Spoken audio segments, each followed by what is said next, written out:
set de prensa, unos 2 escritorios con un backing de la Policía Metropolitana, y estacionan el camión de manera de show, ¿no? De espectáculo, el camión parado al lado, y empiezan a descargar la supuesta evidencia. La supuesta evidencia eran 2 gaveras de acá, que son donde meten las botellas tanto de refresco o cerveza.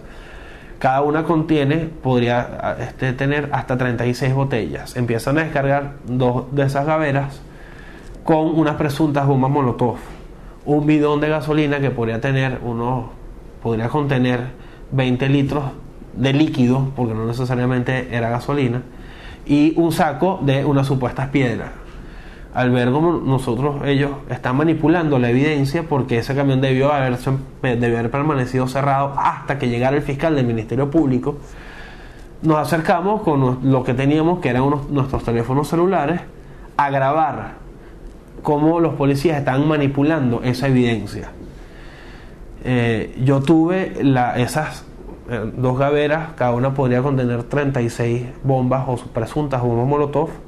Vienen siendo 72 botellas de refresco supuestamente llenas de gasolina. Ahí no olía a gasolina. La gasolina es volátil, y como es volátil, eso se evapora en el aire y huele a gasolina, combustible, y no olía.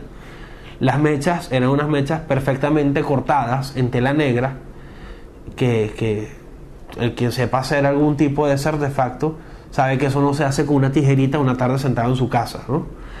Pero en fin, el supuesto bidón de gasolina también se veía vacío por la facilidad con que los funcionarios lo descargaban y lo movían.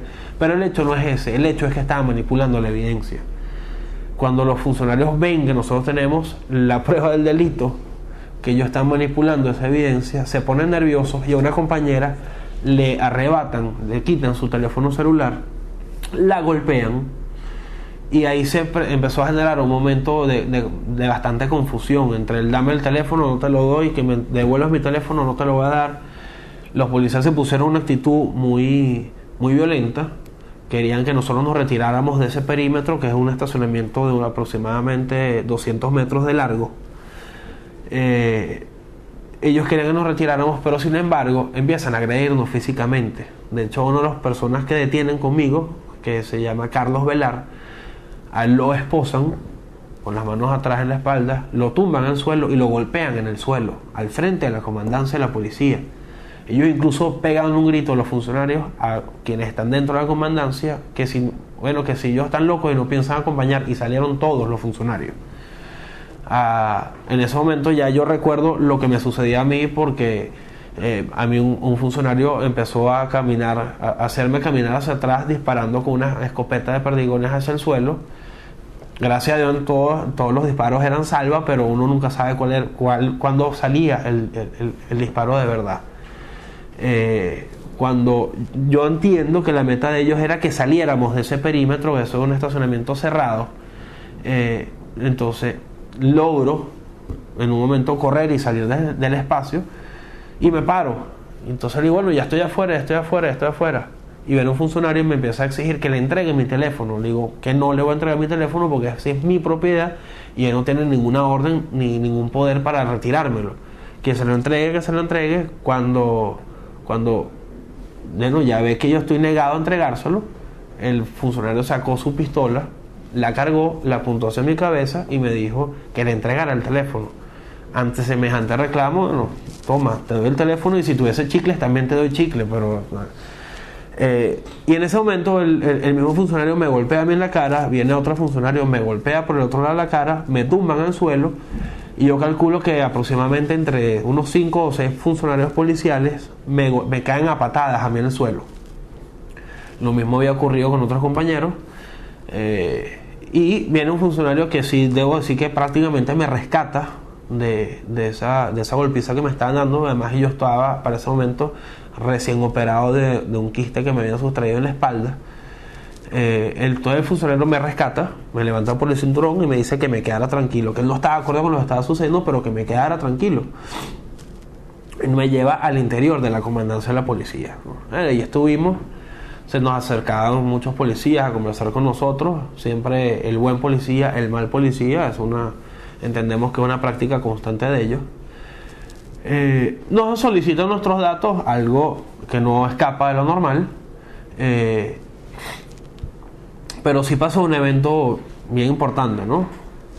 Entra en ese momento el ministro de Interior y Justicia, Tarek El Aissami, quien también fue dirigente estudiantil en el estado Mérida, estudiante de la Universidad de los Andes, quien debería entender perfectamente la lucha que nosotros estamos llevando a la calle. Y en ese momento salen unos compañeros que lograron escaparse de todo este tema desde el canal de Globovisión, el medio de comunicación, en el programa A los Ciudadanos, a poner la denuncia de la detención de nosotros de alguna otra manera, para que ya se convierta en un hecho público y nosotros poder tener cierta garantía que adentro no nos sucediera algo igual o peor lo que ya nos había sucedido afuera. En el momento que me mencionan, un funcionario me ve y me voltea y me dice que entonces yo soy el trofeo y que ya con el ministro adentro por lo menos me salían sembradas 2 granadas, es decir, que iban a poner habrían puesto en una evidencia que cuando a mí me detienen yo estaba portando 2 granadas explosivas. Bueno, el ministro pasa a hablar con nosotros y en ese momento estuvimos, o sea, en esa detención estuvimos aproximadamente unas 8 horas. Fuimos interrogados ilegalmente por funcionarios de la Dirección de Inteligencia Militar, la DICIP, que es la policía política que atiende casos civiles, el comandante general de la Policía Metropolitana y un cuarto funcionario que nunca logré identificar con su nombre o qué rango tendría, pero era la Policía Metropolitana, pretendiendo involucrarnos a nosotros con la supuesta quema del Cerro El Ávila, que fue en mi universidad. Conmigo se afincaba mucho más porque yo fui uno de los primeros dirigentes estudiantiles de la universidad en toda esta lucha, con mayor perfil público a nivel del punto de vista mediático y político. Pero evidentemente yo ese día no estaba en la universidad y me negaba a aceptar una culpa que no era mía, y ellos con mucho terror psicológico pretendían hacer que atestiguara en mi contra y que además identificara a personas a cuales yo no conocía, ¿no?